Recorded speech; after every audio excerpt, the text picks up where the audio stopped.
Et il rajoute que la comédie musicale était un excellent exemple de film qui, grâce à TikTok, a fait sensation auprès d'un public de moins de 30 ans. Non mais Disney... Vous êtes des infréquentables. C'est bon les amis, ça y est, encore une fois, Mickey en PLS, on continue le carnage de Disney, et après la petite sirène noire, Blanche-Neige noire, la fée bleue noire, et ben mesdames et messieurs, les studios vous présentent le tout dernier chef-d'œuvre de Walt Disney, j'ai nommé Hercule Noir, et pas n'importe quel Hercule Noir, un Hercule Noir, qui vient se trémousser sur du live action de danse TikTok, et oui, vous avez bien entendu, avec, j'ai nommé notre ami Michael B. Jordan, qui a tout notre respect, changer les acteurs et se montrer politiquement correct et woke à tout prix, ça semble être la seule valeur que semble vouloir nous apporter Disney, et au passage, bon bah, la qualité du scénario et la cohérence, bon bah, à la poubelle, hein. Tout ce qui compte, eh bien, c'est de dire maintenant, eh mais regardez tous, le héros est noir, donc c'est forcément un bon film, Disney est forcément gentil. Ce qui est bien sûr, hein, on va pas se mentir, une régression des modes de pensée, à force de vouloir le progrès, on se retrouve où? On se retrouve de retour dans les années 1950. Donc ça va être un Hercule façon Creed, hein, avec un Michael B. Jordan au taquet, hein. Peut-être que le centaure il va se prendre des coups de boule, et une petite descente de gang, et que Hercule il va prendre tout le monde en octogone, hein. Est-ce que finalement notre monde a fini par devenir celui de South Park, où les studios de cinéma deviennent des parodies d'eux-mêmes? Eh bien peut-être. Alors je sais pas pour vous, hein, dites-le moi en commentaire. Perso, moi je n'avais rien, absolument rien contre les live action de Disney, perso, au début. Alors, moi j'étais naïf, hein, j'étais plein d'espoir, j'avais des étoiles dans les yeux, je m'imaginais que Disney allait encenser les œuvres originales, les œuvres de notre enfance, qu'on allait tous revenir en enfance, revoir nos héros préférés à l'écran, incarnés dans des acteurs réels et charismatiques, replonger dans ces univers qui ont bercé notre jeunesse et s'extasier à nouveau, mais mais qu'est-ce que tu crois? C'est fini ce temps-là, Lorenzo, c'est fini tout ça. Et ouais, parce que au lieu de ça, Disney nous enchaîne tous et nous fait à tous des gros dos à chaque live action. Et ça, on l'a bien mérité parce qu'on a investi des attentes, on a investi de l'espoir, de l'affection pour Disney, de la confiance au fur et à mesure des années, et tout ça pour qu'ils détruisent tout à petit feu. À chaque live action, apparemment, Disney prend nos espoirs, il nous dit d'une petite voix de Maître Yoda, ne t'inquiète pas, ça va bien se passer. Et tout ça pourquoi? Pour qu'il nous traite comme un coup d'un soir, et qu'il nous rappelle même pas le lendemain. Et si vous avez encore de l'affection envers Disney, hein, peut-être, c'est votre droit, et bien abandonnez tout espoir, parce que Disney devient officiellement une boîte au système économique non viable, c'est-à-dire woke, hein, je pense que vous connaissez l'adage maintenant. Go woke, get broke. Disney est devenu le roi, enfin qu'est-ce que je dis, l'empereur des woke, mais un roi qui est en train de prendre quoi? Ses propres pions sur l'échiquier du cinéma, hein, de construire un beau château comme à Disney World là pendant des années pour ensuite s'assiéger soi-même. Genre vous imaginez Walter de Breaking Bad là qui empoisonne un petit thé à la ricine avec sa Madeleine de Proust pour faire quoi juste après? Pour boire le thé quoi. Et ben c'est exactement ce que Disney fait avec ses films. Un autre sachet de stevia. Alors maintenant, dites-moi en commentaire quel était votre Disney préféré, hein, et en attendant, je vais vous dire le mien. Il s'agit d'Hercule, et oui, plot twist, hein, c'est pas un fake. Et déjà, Disney donc réadapte le mythe d'Héraclès, hein, c'est notre ami le roux, là, à la base, et bien là, Disney veut quoi? Il veut adapter son adaptation. Et bien, qu'est-ce qu'il nous dit dans cet article? Donc, le site Inside the Magic ajoute que Disney souhaiterait confier le rôle du héros grec à Michael B. Jordan, une rumeur qui avait circulé déjà en 2020. Et qui reste à prendre avec de grosses pincettes. Oui, donc ça c'est parce que certains disent que c'est une fausse information pour faire polémique, etc., comme Al Bailey et Rachel Zegler, mais oui, mais sauf que Al Bailey et Rachel Zegler ont bel et bien joué dans La Petite Sirène et dans Blanche-Neige, donc c'est pas du tout des fausses infos, hein, c'est réel, et donc on va bel et bien voir jouer certainement Michael B. Jordan pour Hercule. Et vous inquiétez pas, ils savent très bien ce qu'ils font, ils savent très bien l'effet que ça fait chez les gens qui sont nostalgiques des anciens Disney, qui se transformeront donc en gros réac en apprenant la nouvelle, et ils vont dire donc que tout ça, ces adaptations, c'est en train de détruire les films de leur enfance, et en face d'eux, vous allez avoir la génération Z et les woke qui les traiteront de sales fachos de merde. George est un fasciste de merde!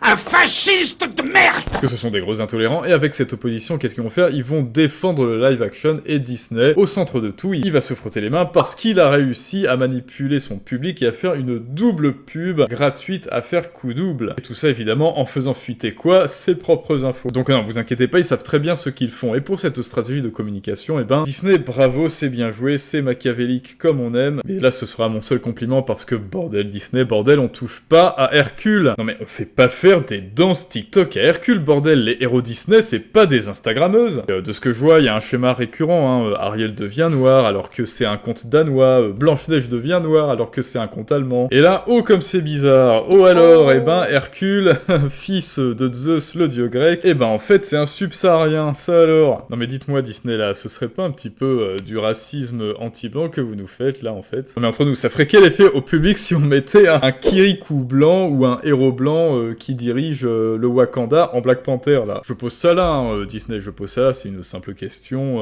je laisse à votre sagacité. Bon après, cela dit, ce qu'on sait, il n'y a pas beaucoup de noirs dans votre conseil d'administration, hein, de ce que j'ai pu voir. Alors peut-être que je me trompe, hein, peut-être que c'est juste pour maintenir votre score ESG auprès de BlackRock, pour continuer de toucher des subventions en vendant vos actions en bourse qui valent plus un rond. Ouais bon pardon, hein, je gueule, mais bordel, on touche pas à Hercule. Et c'est pas Michael B. Jordan, hein, le problème, c'est un très bon acteur dans Creed. Est-ce que je veux dire déjà dans Hercule de Disney, mais le gars il a quoi? Il a 16 ans? Il a 18 ans peut-être? Jordan il a quoi?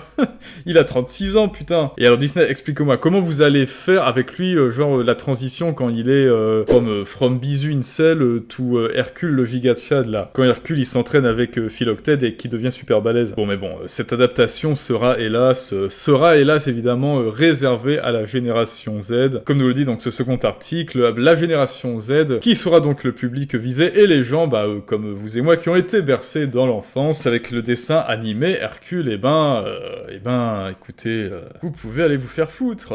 C'est-à-dire, ils vont proposer une adaptation à qui? À des jeunes de moins de 25 ans qui ne connaissent le film qui aura été adapté. Et nous, regardez ça sur Disney+, ça compte pas, Jean-Kévin, je te signale que nous, on a connu Hercule en cassette. Et si toi aussi t'as connu l'époque des cassettes, ou même, allez, Jean-Kévin, allez, le DVD, hein, le DVD collector, et que tu es offusqué, comme moi, de voir tes dessins animés préférés sombrer dans une telle agonie wokiste, eh ben n'hésite pas à lâcher un like, et surtout à venir nous rejoindre en t'abonnant, car ensemble, on est plus fort, et surtout, tu comprendras pourquoi est-ce que c'est comme ça. Et donc là aussi, seconde baffe contre son camp, hein, double fatality, Disney n'utilise même plus la technique ultra rentable de la Madeleine de Proust. Alors je vous explique que c'est, quand on est réel dans l'industrie du cinéma, on se dit, mais dites-moi. Il était pas mal ce petit film là, hein, c'était une sacrée vache à lait quand même. Ça a quand même fait rêver toute une génération, du genre Star Wars, Le Seigneur des Anneaux. Tu sais quoi Jean-Christophe, on va remettre tout ça au goût du jour, et avec en plus les techniques d'aujourd'hui. Comme ça bingo, la génération actuelle et celle d'avant en plus iront dans les salles, la génération d'avant pour la Madeleine de Proust et la génération actuelle pour la technique. Et ça, c'est tout ce qu'ont compris les réals de Mad Max, de Blade Runner et même de Dune, hein, pourquoi pas, c'était un carton complet. Mais non, mais qu'est-ce que vous voulez, Disney, eux ils s'en foutent. Non mais vous comprenez, eux Disney, ils laissent crever leurs vaches dans les pâturages, ils sont là, non, ça rapporterait trop de fric, ce serait trop intelligent de notre part, ce serait trop bien comme film, trop de bonne qualité, non, on va faire un truc woke, on va faire des insta-babes, on va mettre un noir qui se trémousse sur de la danse TikTok, ça ira très bien. Mais dites-moi les amis de Disney, mettre un noir qui se trémousse sur de la danse, ce serait pas un petit peu roussiste ça? Et même j'invente rien, je vous lis l'article qui parle de ça, ils disent on se pose des questions sur la façon d'en faire un film musical, le public aujourd'hui a ses habitudes sur TikTok, n'est-ce pas? Quelles sont les attentes de ce public d'un musical? Cela pourrait être très fun, et nous aider à pousser les limites afin de produire une comédie musicale la plus moderne possible. Ouais, la plus moderne possible, hein. On adore, on aime tout ça, ça va être génial. Et il rajoute, la comédie musicale était un excellent exemple de film qui, grâce à TikTok, a fait sensation auprès d'un public de moins de 30 ans. Non mais Disney... Vous êtes des infréquentables, hein. Vous êtes des grands infréquentables, vous savez ça Disney? Là Mickey il est au fond du trou là, hein. Il est dans son coin, il chiale avec Donald, hein. Vous faites chialer Mickey Disney là. Oui parce que vous comprenez, Disney il se dit non, on va faire un film politiquement correct, woke as ouais, c'est-à-dire réservé à une seule génération, hein, ou bien réservé à quiconque a des cheveux bleus. Avant Disney c'était plusieurs niveaux de lecture, et on regardait ça mais en famille, avec toute la famille, parce que chaque âge, chaque génération pouvait comprendre quelque chose et y trouver son compte. Et donc objectivement il y a un appauvrissement l'effacement du message au profit de quoi? D'un divertissement superficiel pour les TikTokers. Et ça, je suis désolé de Disney, mais c'est la marque qui ne trompe pas de la décadence. Et vous croyez qu'ils se cachent pour dire ça? Mais non! Ils le disent eux-mêmes. En tant que conteur, vous devez être conscient de l'évolution des habitudes. Alors oui, certes, ils ont raison. Un bon storytelling doit s'adapter à son public. Mais moi, je regarde Disney, mais vous n'êtes plus des conteurs. Vous avez cessé d'être des conteurs depuis longtemps. Alors encore avec Moana, enfin en français, Vaiana, c'est ça? Vous aviez adapté, vous avez mis en scène les contes du Pacifique avec notamment le personnage trickster Maui. Alors ça, c'était bien. Je me rappelle de la petite phrase que vous avez fait quand il chantait là pour compter ses anciens exploits où il donne le feu aux hommes, hein, parce que Maui c'est le trickster du Pacifique, c'est le Prométhée du Pacifique. Mais après c'était tout, après c'était le désert de Gobi et votre carrière de conteur, de storyteller s'est arrêtée là. Et je suis le premier à le déplorer, hein. Et du coup maintenant qu'est-ce que vous faites Disney? Ben vous parodiez vos propres films, vous parodiez vos anciens films qui eux ont été des adaptations de conteurs de génie. Mais vous non, vous n'êtes plus des conteurs et vous êtes loin du compte. Bon alors oui, peut-être que dans les commentaires on va me dire mais PTDR t'es qui mon gars, c'est à Disney que tu parles, gros. Alors je veux pas faire grande figure d'autorité, hein. Je travaille aussi pour cette industrie-là, ok. Avec mon studio, on bosse avec Netflix, mais pour ceux qui savent, oui, je ne parlerai plus de Netflix. Et je me prends pas du tout pour un grand auteur, ni pour un grand réal, mais quand même, eh ben je suis désolé, mais je sais ce qui fonctionne et ce qui ne fonctionne pas. Et c'est même pas moi qui le dis, je fais référence aux classiques utilisés, aux références utilisées par tout le monde dans le cinéma, qu'utilise tout le monde en fait, les grandes prods et les grands réals, de Cameron à Kubrick et en passant par Ridley Scott. Donc Disney, s'il vous plaît, lisez ou relisez le héros aux 1000 visages de Campbell qui a fait le succès de George Lucas et de la firme Star Wars. Lisez l'anatomie du scénario de John Truby et quand vous aurez fait ça, vous vous direz mais oh comme c'est bizarre, rien de ce qu'on fait actuellement ne correspond à un bon scénario de film. Merde, on fait tout à l'envers alors, bah zut, on aurait dû lire ces livres avant. Ce que vous faites en ce moment ne ressemble ni à quelque chose qui marche, ni à quelque chose de novateur, ni d'innovant, ou ni quelque chose qui scotcherait le spectateur par surprise. Vos films ne sont là que pour flatter une génération pour laquelle vous ne serez jamais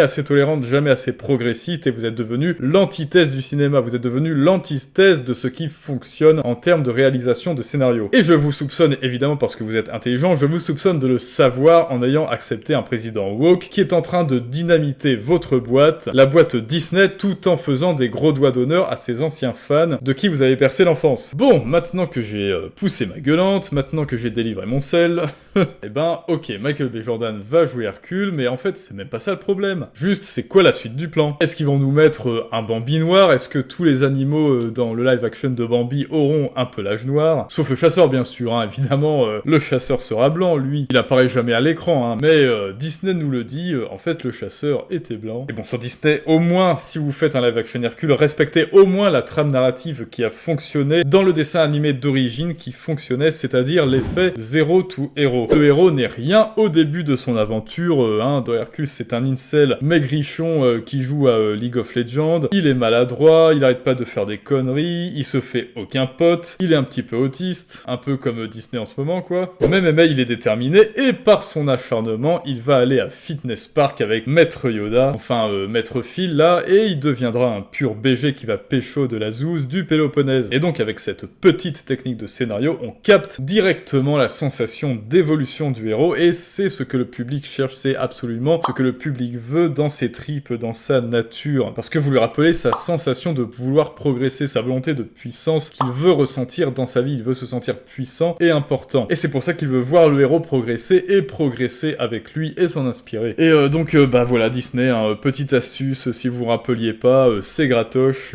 mais en même temps vous me faites un peu de peine. Mais bon allez, sur cette chaîne on reste positifs tous, espérons que Disney décide d'arrêter les frais et nous refasse des petites pépites comme avant, comme on les aime, on reste optimiste. Pour Hercule, hein, bon comme pour Blanche-Neige avec les 7 créatures magiques, ça semble mal barré, mais gardons espoir. Et rendez-vous très vite pour le prochain sujet qui arrive très rapidement. N'oubliez pas de voter dans le sondage de la communauté pour qu'il soit choisi en priorité, mais ça, c'est une autre histoire.